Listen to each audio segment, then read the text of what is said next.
Start.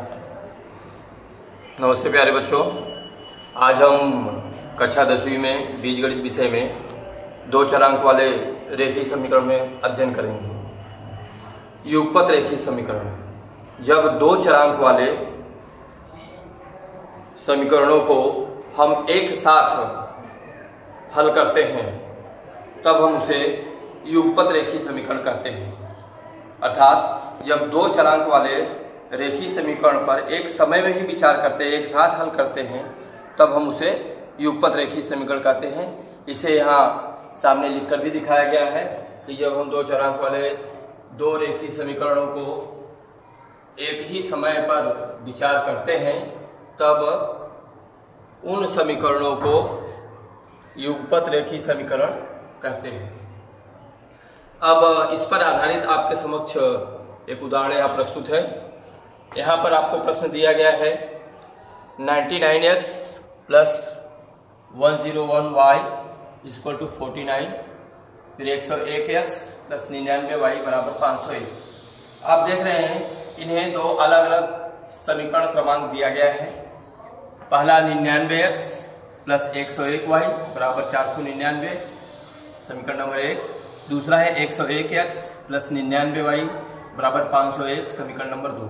इसमें खास बात क्या है प्यारे बच्चों, आपको ध्यान देना है कि समीकरण 1 में जो यहाँ पर x का गुणांक है, यहाँ पर 99 दिया है x का गुणांक, वही समीकरण 2 में y का गुणांक है। देख रहे हैं यहाँ भी 99 है।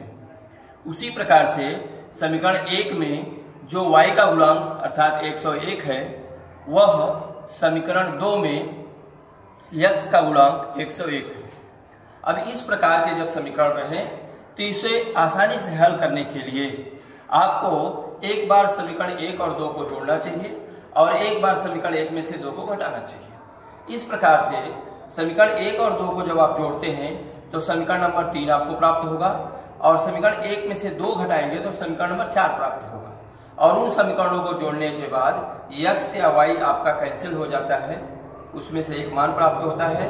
उसको समीकरण 1, 2, 3, 4 किसी भी समीकरण में रखेंगे तो आपको दूसरे चरांक का मान प्राप्त होगा। तो इसे हम क्रमबद्ध ढंग से देखें तो यहाँ पर समीकरण 1 तथा समीकरण 2 को जोड़ा गया है। आप देख रहे हैं सामने 99x प्लस 101x हमने जोड़ा है, हमें मिला है 200x। उसी प्रकार से 101y प्लस 99y को जोड़ा गया है तो हमें मिला है 200y, और 499 और 501 को जोड़े हैं तो 1000 है। अब यहाँ पर हम विचार करेंगे कौन सी बड़ी से बड़ी संख्या से हम दोनों पक्षों में भाग लें कि हमें आसान और सरल समीकरण प्राप्त हो जाए। आप देख रहे हैं 200, 200 और 1000, तो 200 के पहाड़े में 200 तो आएगा ही और 2 बचे 10, यानी 5 बार में आपको 1000 मिल जाएगा। और इस प्रकार से देख रहे हैं आपको x प्लस वाई बराबर समीकरण नंबर x प्लस वाई बराबर 5, समीकरण नंबर 3, दोनों पक्षों में हमने 200 से भाग दिया, यहाँ पर लिखा हुआ है। तो यहाँ तक प्यारे बच्चों आप समझ गए होंगे। अब जैसा कि मैंने पहले बताया था, इसके बाद हमें समीकरण 1 में से समीकरण 2 को घटाना पड़ता है और उसको घटाया गया है। समीकरण 1 यहाँ आपको लिखा गया है 99x प्लस 101y बराबर 499, फिर उसके नीचे लिखा है 101x प्लस 99y बराबर 501। अब यहाँ पे खास बात ध्यान देना है कि घटाते समय यहाँ पर हम घटाने का निशान लगाते हैं और जो दूसरा समीकरण है उसका चिन्ह बदल देते हैं। अर्थात अगर प्लस रहेगा तो माइनस होगा, यहाँ प्लस का निशान छिपा हुआ है तो प्लस है तो माइनस हुआ, यहाँ भी प्लस है तो माइनस का चिन्ह हुआ, और यहाँ प्लस है तो ये भी माइनस हुआ, अर्थात माइनस 501 हो गया, ये माइनस 99y हो गया है, ये माइनस 101x हो गया है। इसके बाद हम इसे जोड़ने का कार्य करते हैं, अर्थात ऋण 101x में 99x जोड़ेंगे तो हमें क्या मिलेगा, सोचिए, ऋण 2x आएगा। 101x में से 99x घटा रहे हैं तो हमें ऋण 2x आएगा, और फिर 101y में से 99y घटा रहे हैं तो प्लस 2y आएगा। इसी प्रकार से आगे चले, 499 ऋण 501 ऋण 2 मिला। अब आप देख रहे हैं इसे हमें संक्षिप्त रूप देने के लिए, अर्थात आसान या सरल समीकरण प्राप्त करने के लिए समीकरण के दोनों पक्षों में हमें 2 से भाग देना पड़ेगा। तो हमने 2 से यहाँ भाग दिया तो ऋण x मिला, यहाँ 2 से भाग दिए तो प्लस y मिला है, और यहाँ 2 से भाग दिए हैं तो ऋण 1 मिला हुआ है। यह समीकरण नंबर हमारा 4 हुआ। इसका कारण यहाँ लिखा है दोनों पक्षों में 2 से भाग देने पर। अब हमें क्या करना है, इस समीकरण 3 और समीकरण 4 को जोड़ना है। प्यारे बच्चों, हम दाहिने पक्ष में देखेंगे कि आप यहाँ देख रहे हो समीकरण 3 तथा समीकरण 4 को जोड़ने पर यहाँ जोड़ा गया है। समीकरण 3 है आपका x प्लस वाई बराबर 5 और 4 है ऋण x प्लस वाई बराबर -1। इसको जोड़ा गया है, प्लस का निशान दिखाया गया है। जोड़ते समय हमें कोई भी चिन्ह परिवर्तित नहीं करना होता है, बदलना नहीं होता है। अब धन x और ऋण x को आप जोड़ोगे तो वह कट जाएगा, कैंसिल हो जाएगा। y और y आपका 2y, तो जानते होगे यहाँ पर 1 है और यहाँ भी 1 है, 1 और 1 जोड़ेंगे 2 होगा और इसका जो चलांक है y 2y बराबर 5 में ऋण 1 जोड़ेंगे अर्थात 5 में से 1 घटेगा तो हमारा आया 4। अब दोनों पक्षों में यहाँ भी 2 से भाग दे देंगे तो हमें y बराबर 2 प्राप्त होगा। इसी y बराबर 2 के मान को हम समीकरण 2 समीकरण 3 किसी में भी रख सकते हैं, लेकिन जैसे पिछले वीडियो में मैंने आपको बताया है कि हमें ध्यान देना चाहिए कि हमारा आसान और सरल समीकरण कौन सा है।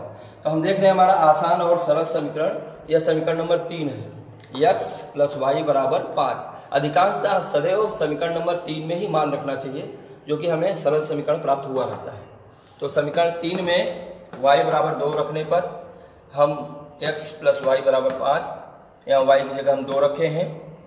अब पक्षांतर किए, यह धन 2 दाहिने पक्ष में जाएगा तो ऋण 2 हुआ, 5 में से हम 2 घटाए तो 3 आया, x बराबर 3। अब हम देख रहे हैं x बराबर 3 और y बराबर 2 दिए गए इस युगपत समीकरण का हल है। जैसा कि एक चीज मैंने आपको समझाया था कि हल यानी क्या, हल से आप क्या समझते हैं।